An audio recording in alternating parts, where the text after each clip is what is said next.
Okay. It looks like we're live now. Hey everyone, welcome to the Fearless Tactical Tuesday. This is so exciting. I am pumped that we are here tonight. I have an amazing lineup of people that I'm going to bring on and we're going to have discussions. As you've seen in the sort of like all the posts that we're on today, we're talking about what it means to be a good human in real estate investing, which is a very important part of being in this community, I believe. A very important part. Oh, look, okay, there's one person that says they're live or they're here with us. I can't see us on the Fearless. So if Jules is there, I don't know, message me.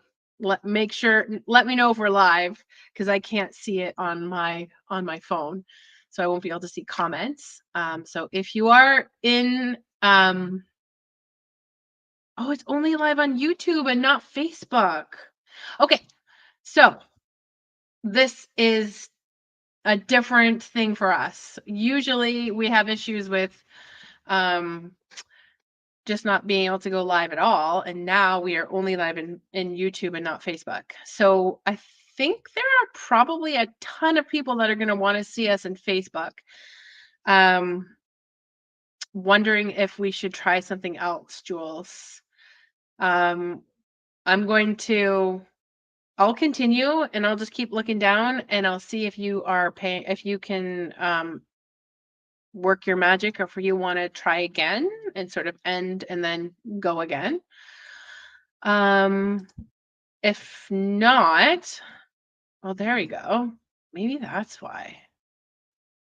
Save changes. All right. Let's see if we actually go live. Jules, let me know if something happens. Okay. Take two. Welcome to Fearless. We're doing our Tactical Tuesday. Everything's going to happen as planned. It's going to be an amazing discussion. We're going to we're going to be talking about what it means to be a good human in the real estate investing space. Um, we've had this discussion here in this community time and time again. We've had it when, you know, the market was up and up and up and everybody was super positive and everyone was making money and everyone was a genius. We've had this discussion. We've had it as, you know, things have started to, you know, downturn in the market, or we've experienced struggles, or we've experienced, you know, some real hard times and challenges. And so this to us in this community, I think is just another, you know, it is just speaking our values essentially. But I really do think that in the business world in general, maybe just in the world in general, discussing what it means to be a good human in any context, including real estate investing, is really important for, you know, creating positive and I think ethical environments for us all to thrive in. um, you know, it really shows that we are conscientious in our approach to business and investments, which I think is a testament to our the people who brought us all together, Corey and Tiffany Young. Just in case anybody, you know, just popped out from under a shell and they don't know who Corey and Tiffany Young are, they are the amazing people who have created this investment group, and they are the mentors of our Ignited mentorship group. They guide us in their experience and their knowledge, but their values really ring true, not only in their education, but also in the people who they have sort of like brought up into in this real estate investment space. So again, considering ethical implications of our actions is always a worthwhile endeavor. And tonight we're going to very specifically talk about what it means to be a good human in the real estate investing space. So, how do you define being a good human? I won't talk for too long because we have I'm looking at the bottom of my screen in the sort of backstage area of the whatever this is, the streaming service. And there's a ton of people here who are going to have a lot of amazing things to say about this. And they're going to be able to share their opportunities with us. Because not only are we a group that really prides ourselves in being good humans and taking that approach to real estate investing, but this is also April, which is Taking Action April. That's the theme of our month today. And so we have some action takers that we're going to hear about what they're working on. So let's just I'm going to just sort of like go over just a few concepts of what it means to be a good human in real estate investing. I think the top priority of a lot of people is being, like conducting yourself ethically. I think that is a huge part of what it means to be a good human in real estate investing. So that's like being, like acting with integrity, right? Doing what you say you're going to do, honesty, and a huge emphasis on transparency. The other sort of huge, I think, desire for people, especially when they're the ones investing, is, like a proven track record. I think that's a huge part of, I guess it's not really being a good human, but a proven track record of, considering, like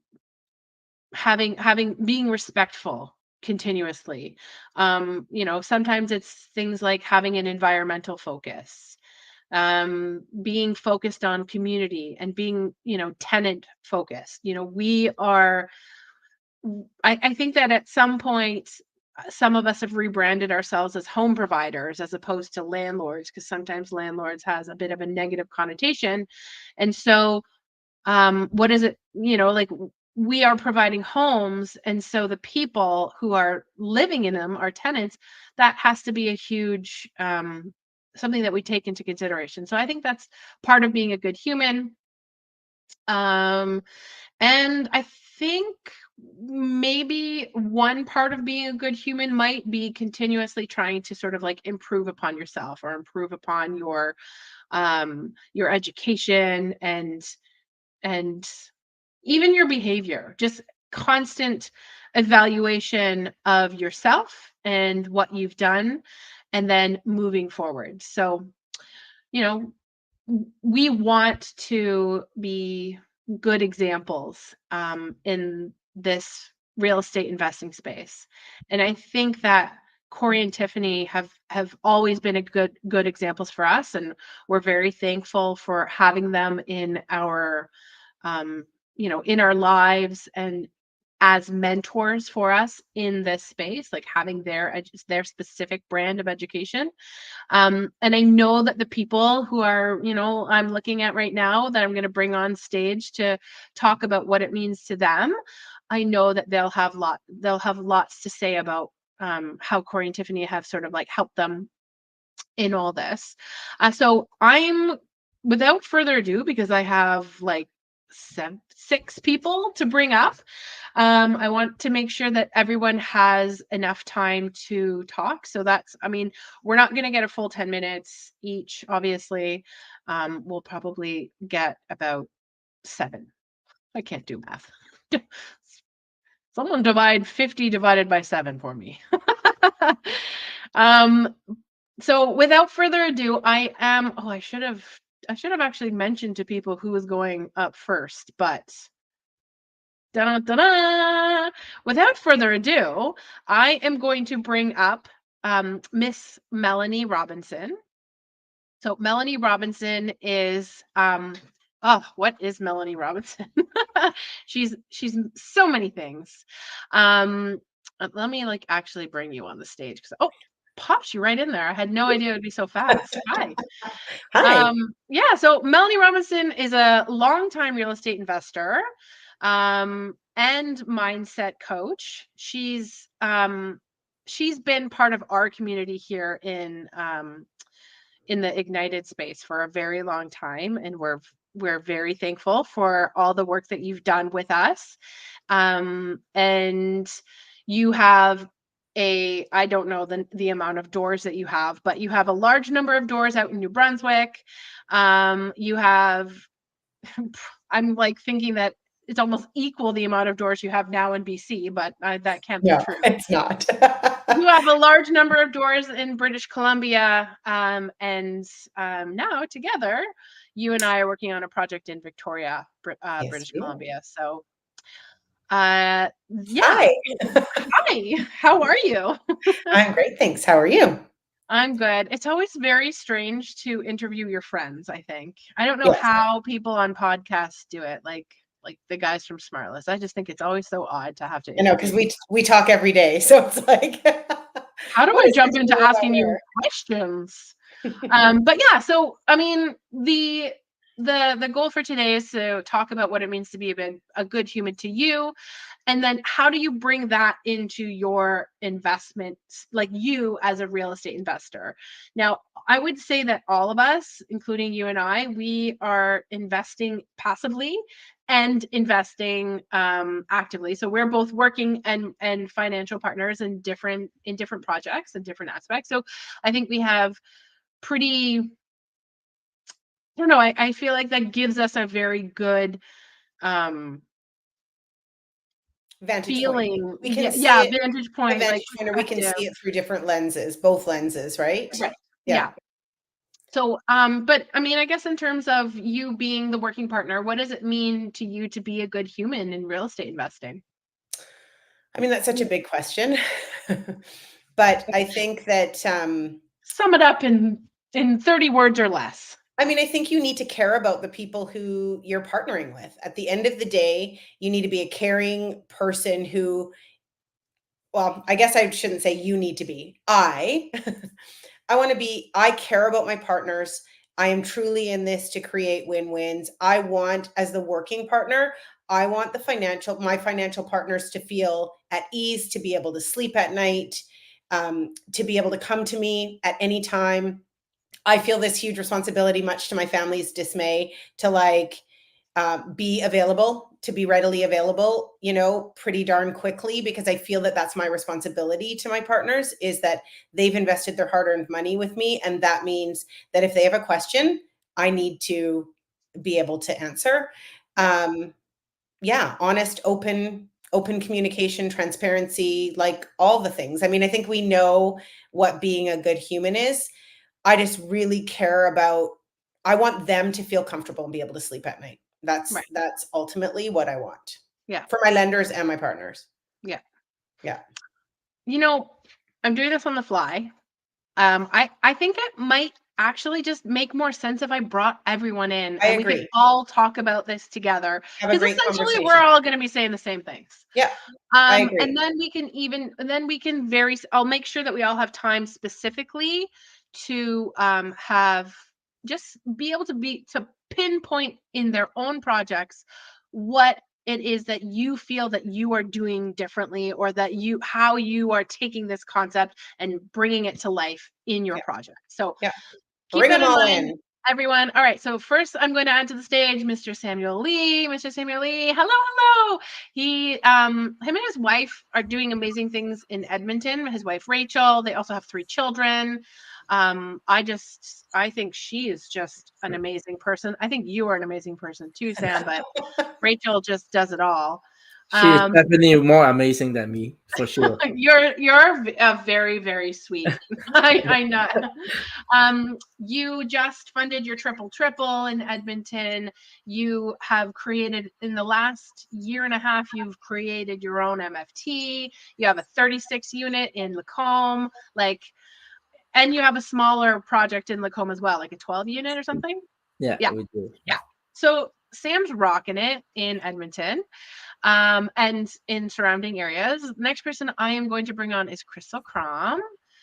Hey, Crystal. So Crystal is our resident flipper who just works magic in Red Deer.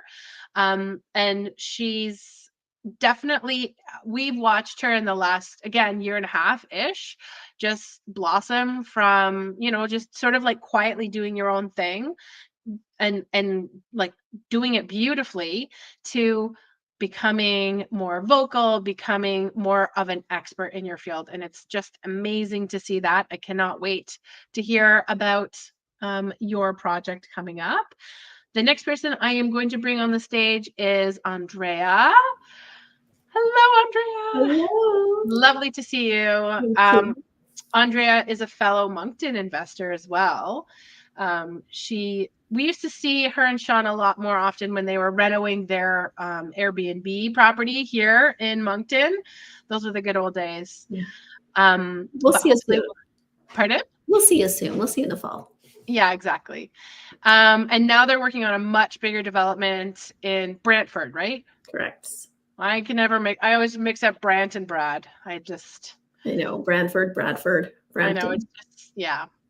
So we'll get to hear about that. Next person I'm going to bring to the stage is Craig O'Casey. Hello, Craig. Craig is another Albertan. So you guys are located in Edmonton, you and Lisa.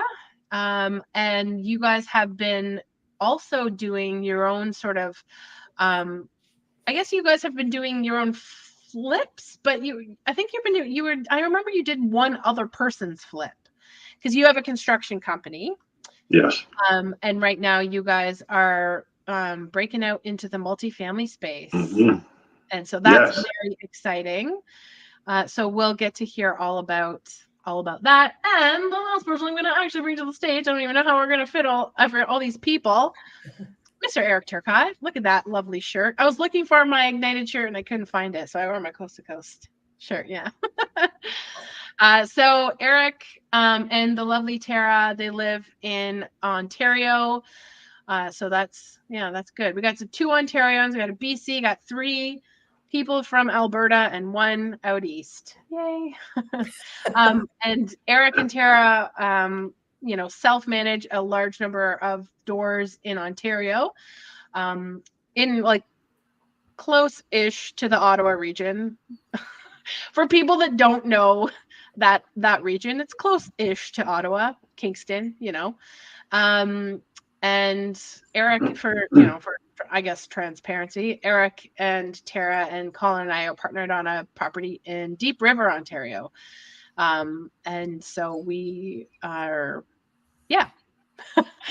we're loving that property. Yeah. We are loving that property. It's awesome. And okay. So it took me 8 minutes just to bring everybody on. So let's get back to jumping in and talking about really what it means to us. Because that's how I started the conversation. We've had this conversation before. We had this conversation 4 years ago when the going was good.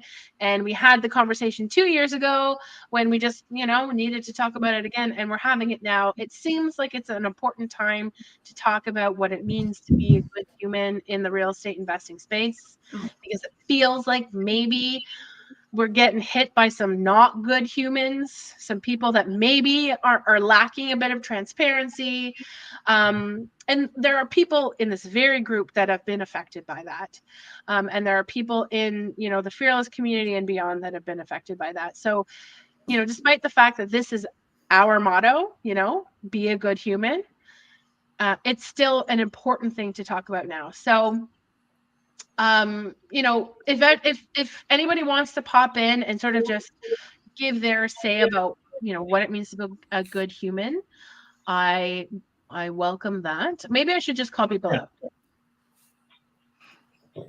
Yeah, Andrea, you look like you want to talk. Oh, all right then.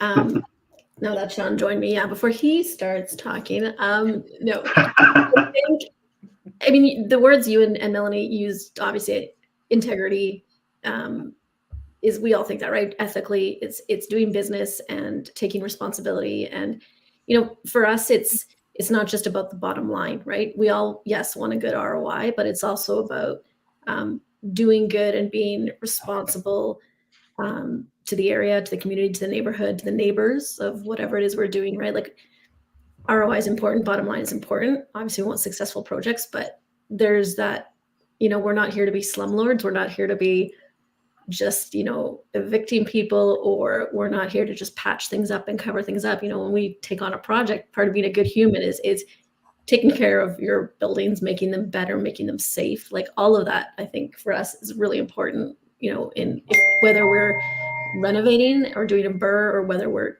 starting something from scratch. It's just making sure things are to code, things are safe, things are how they should be, right? I guess I would add that.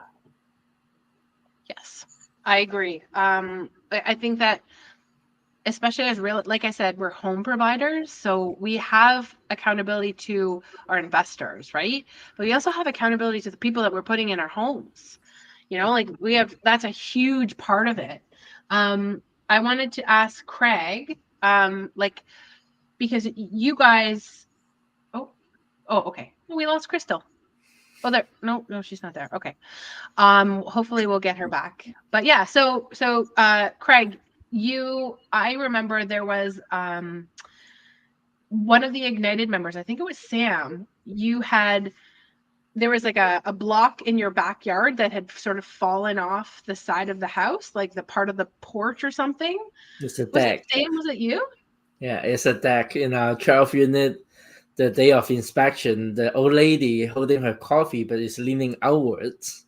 And yeah, that's the first thing when we take over, and we just rip up the deck and build a new one for her. It's all about safety.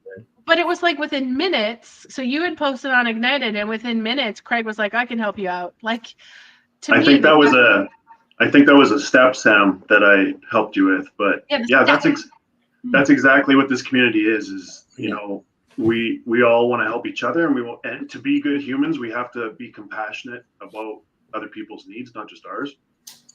And I think that's the most important part, is empathy and compassion towards what our partners' goals are as well.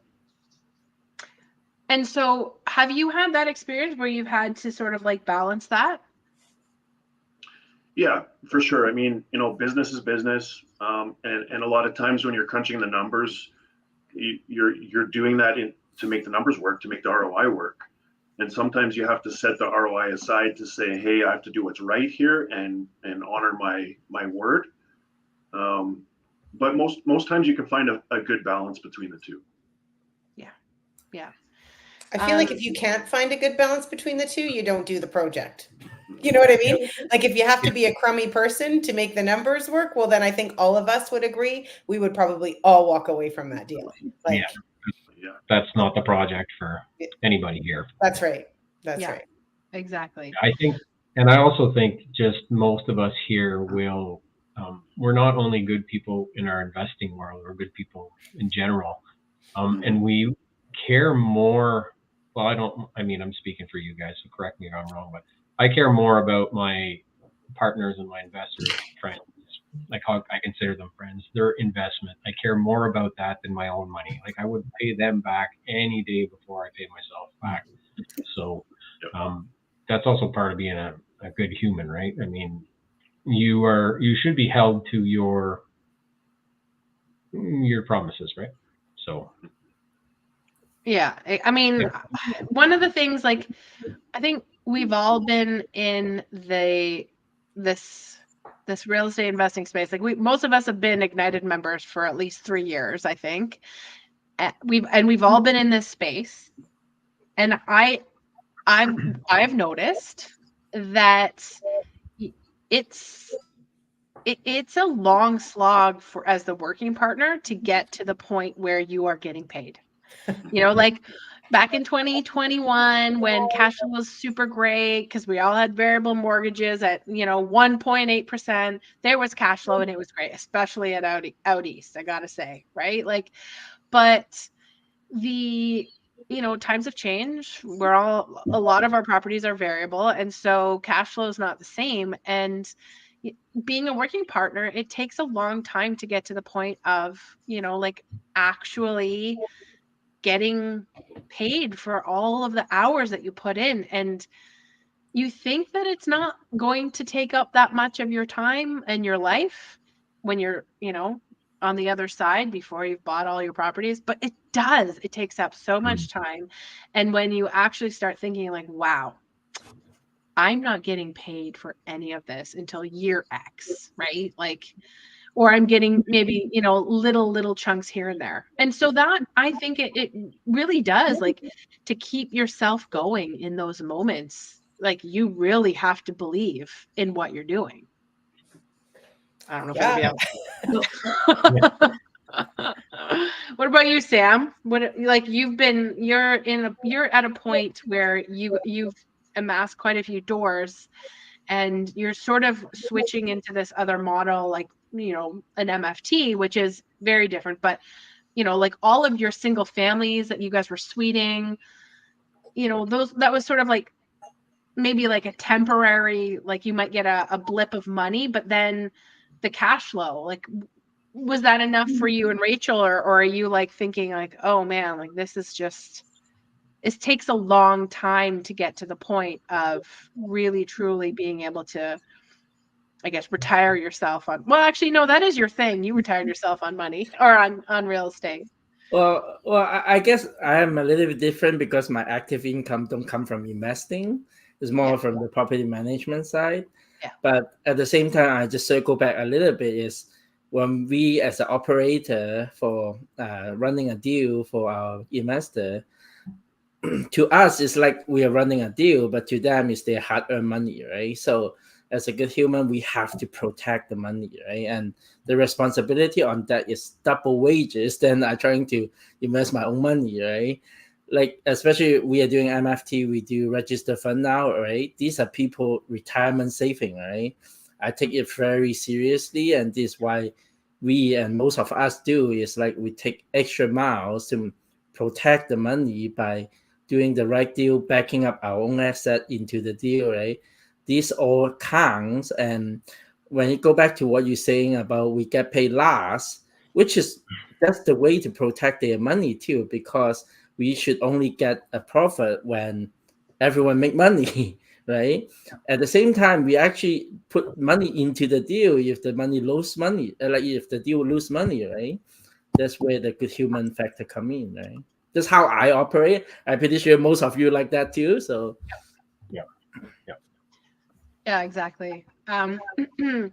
So maybe, I'm not sure, like, I don't know how long we're going to want to chat about all of our each individual projects, but maybe we can go and just sort of talk about what it is about our specific investments or our specific projects, what we bring to the table that's different from other investors right now. Sean and Andrea, do you guys want to go first? Sure. Well, I think specifically for this Brantford project, obviously it's a land development project, and yes, it's Sean and ours first project of this kind. Basically, where we purchased 2 side-by-side properties, we're putting them together, getting it rezoned, assembling them to be able to put up a 72-unit building. Now, we can run the numbers and show the numbers, and the numbers make sense, and it's a beautiful project and we're passionate about it. But the great thing with this project is we've partnered with another couple who has done this, is doing this, has taken the education, specifically on land development, know all the ins and outs, have skills, the skills they have combined with the skills we have and what all 4 of us bring to the table. That's what makes this so great. When you talk about security, yeah, you've got the security of the numbers of what this could be. But knowing that between all of us, because we're all part of different groups and we all have different strengths, and construction or engineering or whatever, securities, it all kind of comes together. And so that's something that is great when you can partner with people and share skills, as you guys all know. It just gives you more confidence. If Sean and I were to do this on our own, we'd do it, but we might not be as confident. But when you're with people who are in it as well, and they have a team behind them, and all of a sudden your team is this power team, and it just, it's easier to sell, it's easier to share, it's easier to offer opportunities because you're confident in what everyone brings to the table, right? We love that it's just just west of Toronto. As you said, we're used to being out in Moncton and New Brunswick for cash flow, but wanting and being able to now do something in Ontario is amazing. That makes sense, that the numbers work, new builds, helping with the housing crisis. And so we love that we can offer people to be part of that solution, to create more units, to bring more units to the marketplace. It's something that, we feel really good about. And a lot of people don't maybe get the chance to be a part of that, to bring in 72 more units to the marketplace when we really need housing. So it's nice that we can offer people the chance to invest their money and see the transformation up to, small single family homes for 2 families to now possibly housing 72, right? So it's fun. It's you have something else you want to add? I don't know. No, You did a good job. No, yeah. It's just exciting to be bringing brand new units to where they're needed, and to be working with the city. The city's excited about this particular part of the city, and it's right in the middle of that. So we feel that we're attending to the present need in that community, crisis. So in the city. And it's nice not to be doing renos, and you guys all having to come and help us and do renos all the time. This is brand new, so it's kind of nice. Yes. It's nice to own a brand new building too. Hey, Eric. It's nice to own a brand new building. I guess I could ask you next then, Eric. So what do you think what do you bring to the table that is different? Or what are your projects and you and Tara and your partnerships? Like, how does that make people feel? Like, how do you bring that, like that ignited vibe into your projects, and like make that, I actually really, I hesitate to constantly say safer, because it's a very touchy word right now. And no one can guarantee safety. You can't do it. And so I hesitate to say what makes people feel safer when they invest in you, but like what makes people feel good about investing with you? Yeah, well, we I should answer that. Yeah. Well, you should know it, but I know. I'll tell you why, because he's awesome. Yeah, we love to create win-win situations, and we share the equity in all our bigger buildings, so that helps secure the investors' investment. Really, I mean, it's tied to a tangible asset. You own part of the building. That's one big thing, but really something that helps us be nice people, I guess, if you want to call us nice people, is our drive. Like, seeing my poor wife Tara go through her chronic pain issues is really what drives us to want to put newer buildings out there. Not only have newer buildings out there, have accessible new buildings out there, so it can help other people that need that in their life. There's not a lot in Ontario, and it's hard in Ontario to make the numbers work on projects. So when we do find that project that does work, we jump on it and we make sure that we bring along our investors that want to come along with us. That being said, we're also going to have development coming up soon, right? Our severance went through, Nicole. I don't know if you know that, but I'm pretty sure you know that. I see. I don't comment in the chat very often, but I see the chat. Yeah, so we get to start working on that, developing another brand new multifamily, hopefully 40 plus units, right beside the other one that we have in Deep River. So I'm really excited about that. Get that moving forward. Yep. Okay. One thing I want to touch on though, because I mean, again, safety is a touchy word, but one thing that I think that that is great about this project is that the building that we bought had a ton of equity in it.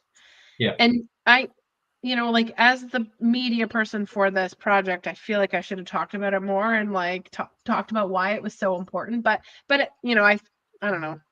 But it's so important when you're buying a project to know that you have equity on the buy.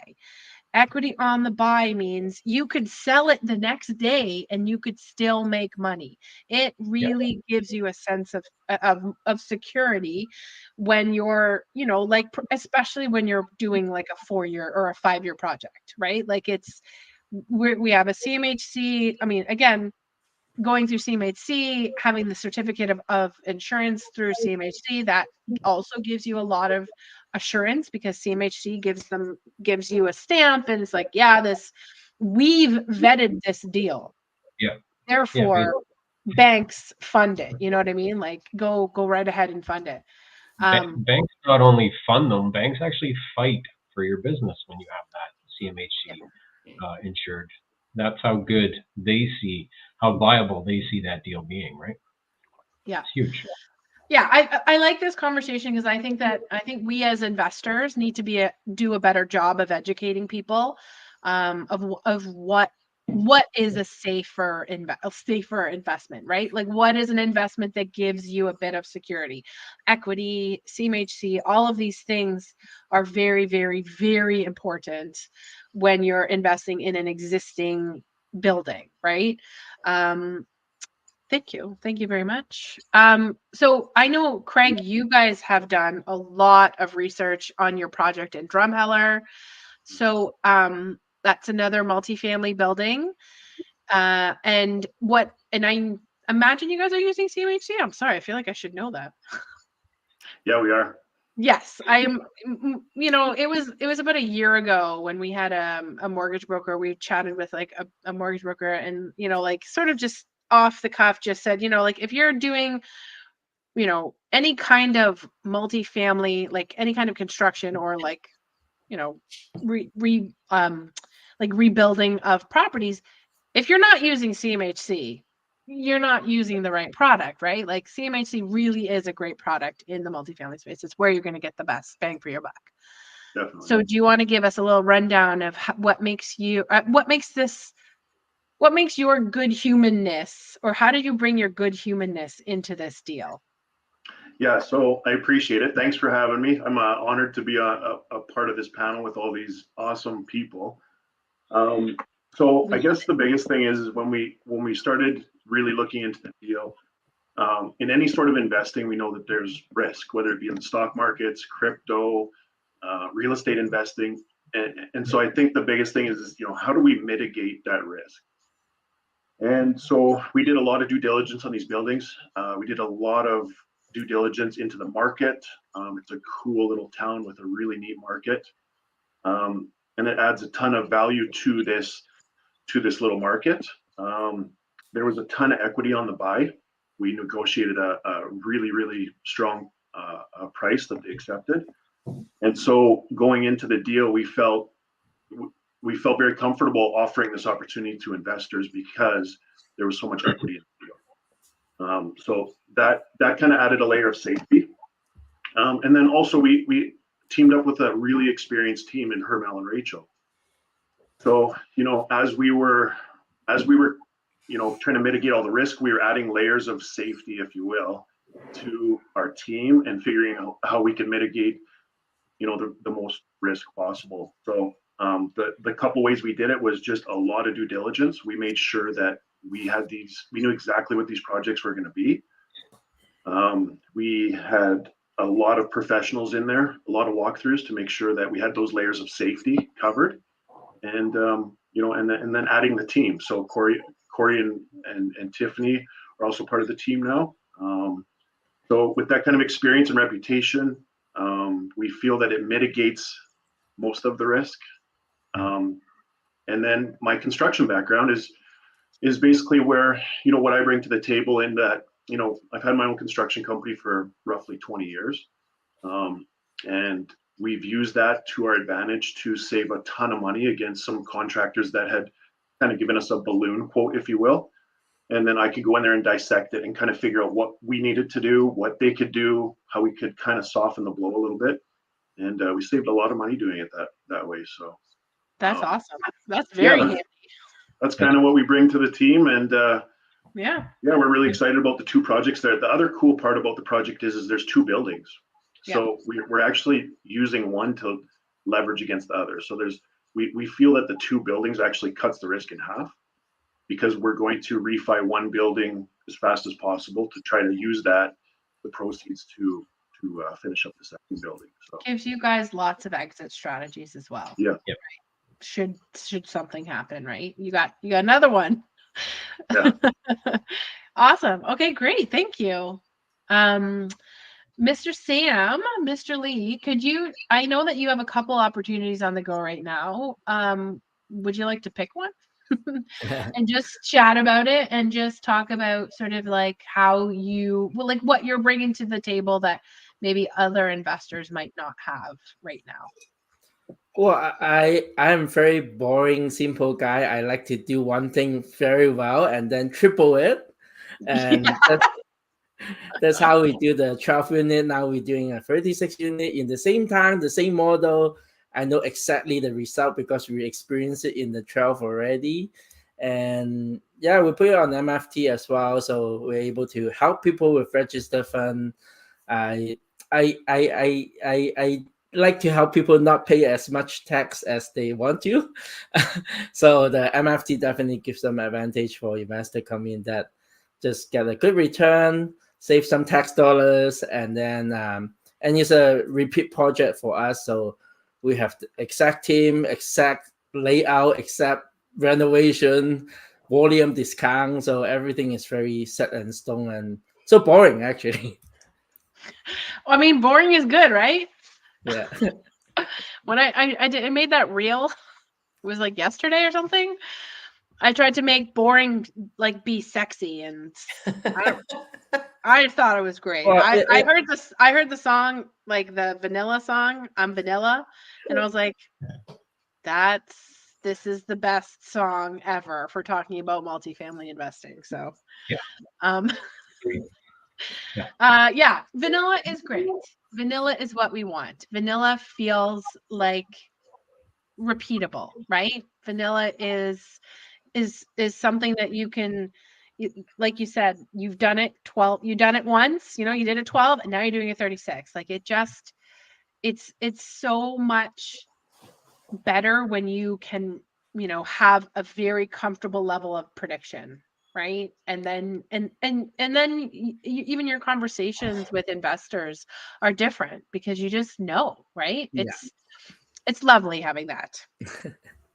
So thank you.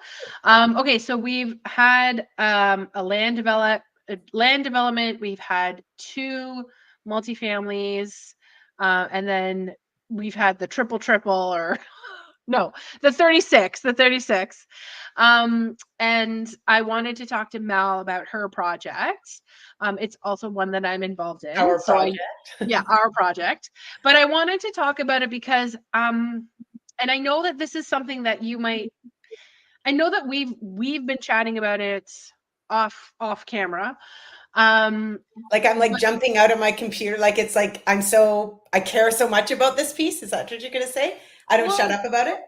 Well, it's but it's also something that I think that you're very passionate. Well, I mean, like that's what you're saying. You're very passionate about it, but it's also a hard conversation. It is a very hard conversation. We are now living in a time, I'm just going to say it, where a lot of people are very anti-promissory notes. People are very anti-unsecured investments. People are, nobody was saying this 3 years ago when people were making lots of money off of unsecured investments.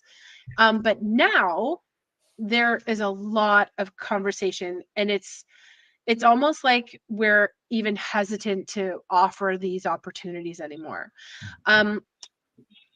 But there are ways that we can make unsecured investing, and the same way that we mitigate risk in other types of investing, there are ways that we can mitigate risk.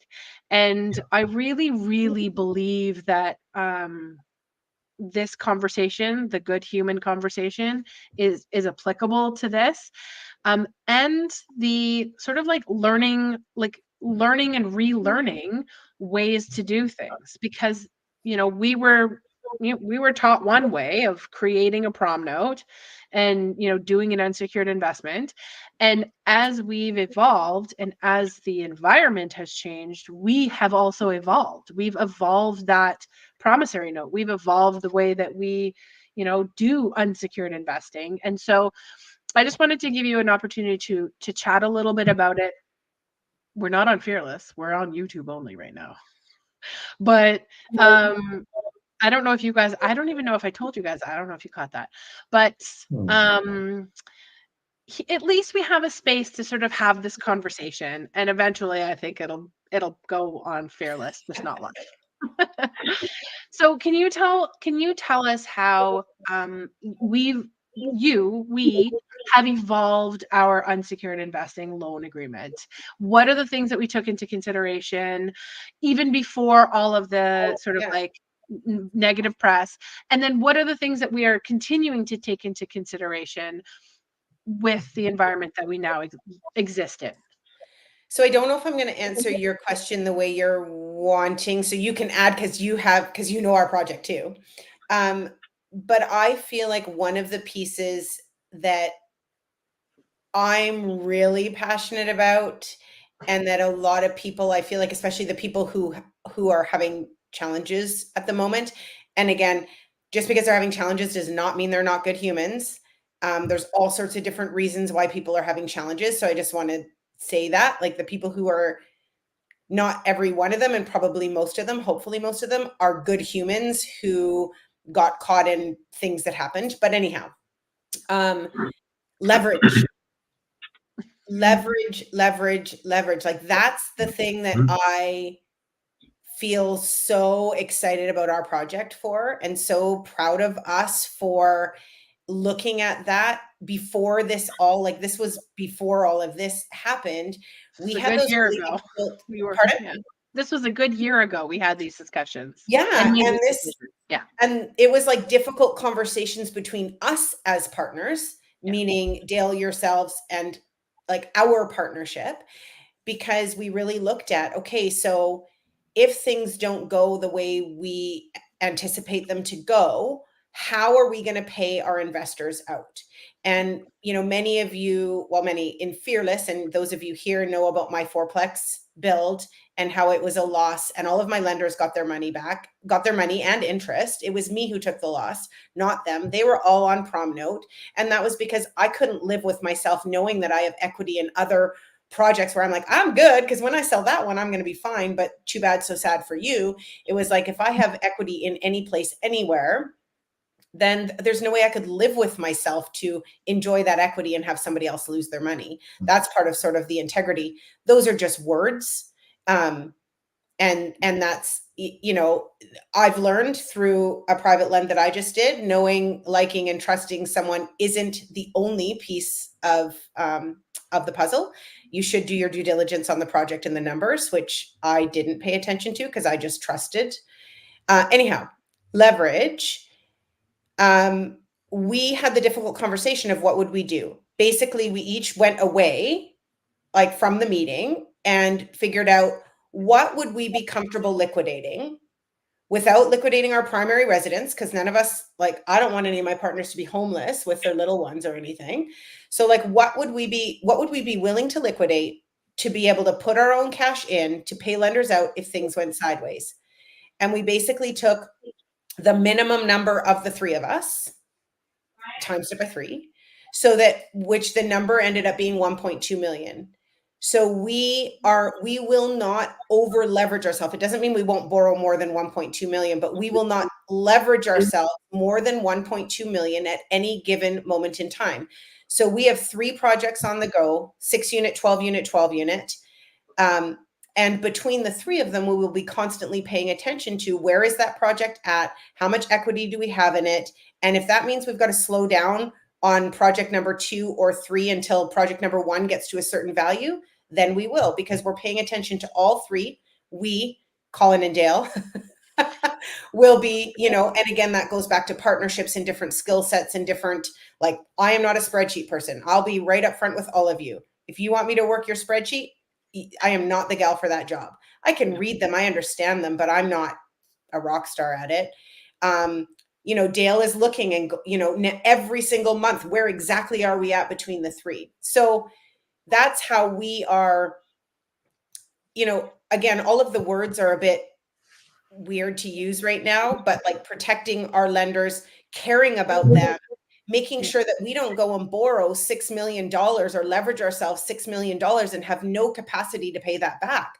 That to me is, I guess I was going to say irresponsible. That's not fair. I don't know everybody's strategies. For me, I don't want to do that. I only want to leverage ourselves to the degree that with our net worth, all of us, that we can pay our lenders back. And I'm not willing to do it any different than that, period. Yeah. You basically just outline the perfect, you know, Pinot. You've got some worst case scenario where you can pay everybody back. Like I said, your investors come first, but you do not lose out on your, you know, your family's needs, right? Yeah. So the perfect, Tara and I do a very similar problem note. When we do it, we ensure that we have equity in a property, just like you said, that we can tie it to worst case scenario, liquidate that property, and everybody's well, maybe I'm not so happy, but everybody's back, right? But everybody's whole, right? Everybody's whole at the end of it. Yeah.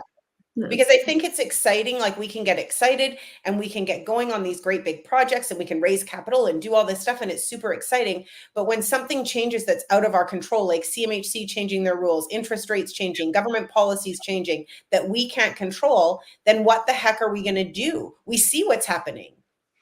We see what's happening in those scenarios. It's sad. It's heartbreaking for everyone involved. And in my case, like where I lost my money, the leverage was like ridiculous. There's no way that there was assets to back up the borrowing. So I think that's how we can all, as good humans, as people who are truly here to create win-wins. Does it mean maybe we have to grow a little bit slower than some other people are growing? Yeah. But does it mean that we are then going to be able to be in it for the long haul and actually create the outcome that we want, which is financial freedom, making a difference in people's lives, all of that? Yeah. I'll take slow all day long. So I say slow and steady. I mean, slow and steady. You want to be here for the long haul. Yeah. Like that is what it is. That is the lesson. The lesson is that it's a longer, you know, process than you think it's going to be. But it comes at the end, right? And in the times like this, like the challenging seasons is when, you know, like people drop off, unfortunately, because they you know, like you get caught up, you make a wrong turn, or you over leverage, and that's not what we want, right? You don't need to go fast to go far. I think too, like lenders are terrified right now, and it's sad because they're not every lender and not everybody, but getting painted under the same brush. And the truth is that if you ask the right questions and you learn about, you know, we talked exit strategies, like, you know, Nicole, I mean, we're willing to, yes, we want to develop 30 units, but we're also willing to sell at DP, and we're also willing to to do all sorts of different things. So all of these things, what are your exit strategies? Do you have multiple exit strategies? What is your net worth? Ask these questions. Do you have the capacity to pay these out? How much are you leveraging yourself? Like, these are the questions I did not ask, and I lost my money. I was like, oh, I like you. Psh, here's some money, you know? I can now say how not to build a fourplex and how not to lend your money. Now I have two how not to's. That's exactly.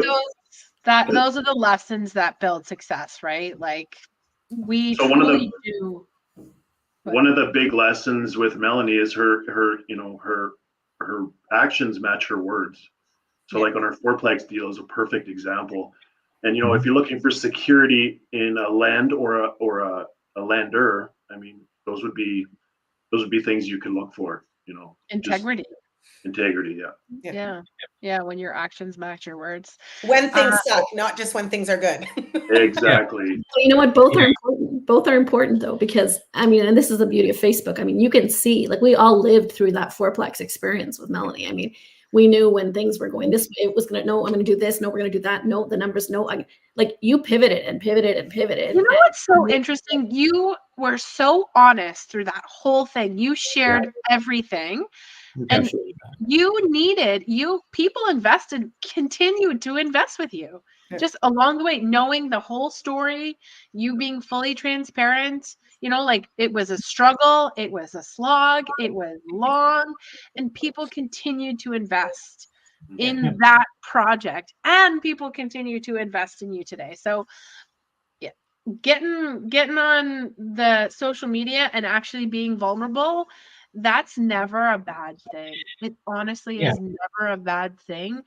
I think that it also has taken a bit of a beating, like people are sort of up on social media like, oh, social media is not, it's not the reality. And no, of course, like, right, like we do like to share our highlight reel, but if you can share your highlights and celebrate them, and also share your vulnerabilities and your struggles, and people really, I think they really connect to that. I think they really relate to that. And it's, like that's what you want to have. Like it builds trust. Yeah, I think it's super important to share those moments that are great. That you maybe had a building that you put under contract and you put, $10,000 into, getting all these inspections and doing your due diligence, and that didn't work out well. That $10,000 is gone. But, you can say these things. It's very important so people understand that it's not always wins. It's hard work, and everybody has ups and downs, right? So as long as we're here to support each other, right? Yeah. I kind of feel that we all as investors are moving out, like it's almost like we started off like as babies, like baby investors, like learning and trying and growing and having amazing success and having, really challenging struggles. And I really do think that we are getting to a point where now we're not babies anymore. We're not in this like, like new stage. We have, I don't know. Gray hairs to show for it. I'm so bad at metaphors, but like, like we've bruised our knuckles and we're still standing, and it's, like we have lessons ingrained in us now. That's the good human, right? Like you don't take those lessons and throw them out and try to figure out a way around them. Like you take those lessons and you make it a part of you, a part of your values.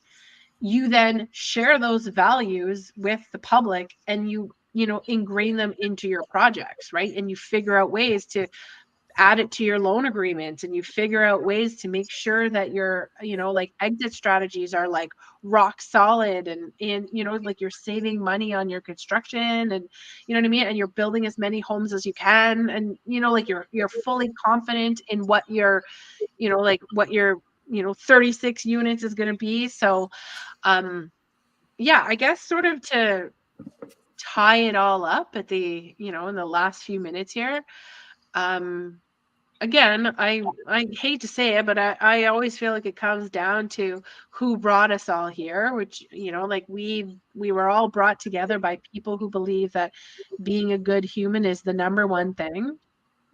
And what I heard from you guys is that, like being a good human really just means caring about not like your investors and your project. And when I say your project, I include, like safety and quality, and also tenants, right? The longevity of it. Doing like, being a good human, but also doing good, being responsible, and working from a place of empathy and compassion. I think that is where we're all at. And I see that in all of you. I see that in your projects, and I see it in your character. I see it in how we talk to each other on Tuesdays, like during laser session. I see it when we see each other in real life, which happens every once in a while. Not often enough. Not often enough. But yeah, like thank you guys so much for being you, and thank you guys for coming on and sharing with us. And eventually the whole Fiore's community will hear as well. I want to say too, if Crystal were here, we would have heard the very same thing from her. Like, unfortunately, she didn't get to share about her project and what she's doing, but she's another amazing human who's doing, really great things and cares and all of that fun stuff. She's a paramedic, so she probably got called to some emergency. Maybe, That's what I think, because she's not responding to text. So yeah. Anyways, it's 9:00 and we have to go meet in the private room with the rest of the Ignited members. Thank you, Nicole. Yeah. Thank you guys Thank so you. much. I hope you Thank you. guys Oh, look at this. lovely. Yeah. I can't believe you have that. That's amazing. I don't All know right. where. I don't even know how, and it doesn't even need to be Zoom apparently. Anyhow. That's hilarious. All right. Take care, everyone. See you next All right. Tuesday. Bye. Bye-bye.